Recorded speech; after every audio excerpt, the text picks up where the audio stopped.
Hello students, this is Ramesh Kumar Polepalli. Today I am going to explain you about the formation of rainbow in your classroom.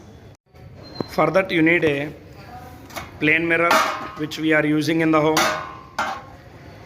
and a tray to hold the water. Now I am going to pour some amount of water in the tray until some portion of mirror to be covered with that water. So I poured some water. I bought some more water to fill in the tray. There you can observe on the wall some reflection of light is seen, and you can observe another phenomenon on the wall, which is nothing but dispersion of light.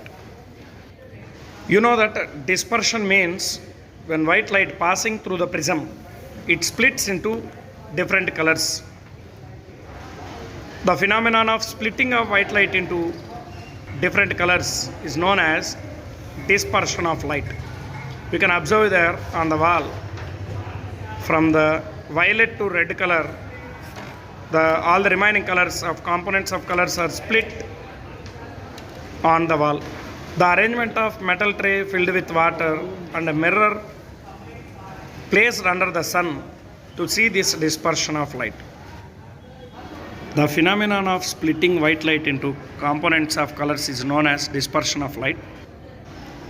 Sir Isaac Newton was the first person who used the glass prism to obtain the spectrum of sunlight.